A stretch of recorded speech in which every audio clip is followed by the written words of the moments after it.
So, I want to discuss a little bit about the current world events and what's going on with Russia and Ukraine, but I think it's a little bit easier to understand if you knew a bit about the history on how things got to be.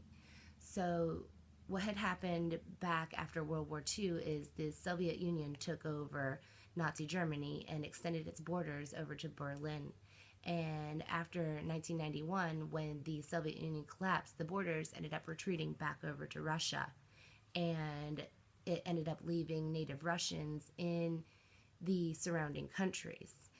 If we go ahead and fast forward to early 2014, the ethnic Russians in the Ukraine have now decided that they want to basically be part of Russia again, but they don't want to uproot and leave their homes and everything that they've built in the Ukraine.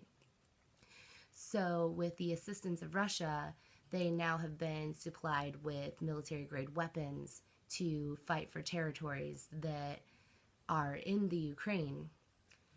On July 17, 2014, there was a Malaysian airliner that was shot out of the sky over Ukrainian airspace. It was carrying 298 passengers from 11 different countries, and these separatists are not allowing anybody from these countries to investigate what happened or how it went down.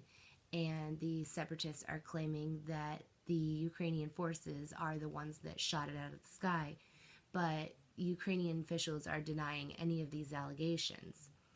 So that all brings us to today. The president has now addressed the nation and claimed that he's going to be filing suit with the European Union, and they are going to be imposing finance, energy, and arms sanctions on Russia. The president has now banned all U.S. citizens and companies in the U.S. from using 5 out of 6 of the largest Russian state-owned banks as a means to finance. This is going to directly cut Russia off from the U.S. market. He has also prohibited the transportation of any parts from the U.S. that could be used to explore or produce any oil from deep water or Arctic environments. The sanctions will also vitally affect Russian defense because of the lack of arms traded or given to Russia by the countries who have imposed any of these sanctions on them. President Obama even mentioned in his address that it didn't have to be this way. So, fingers crossed that the Russian president pulls his head out of his butt and World War III doesn't break out.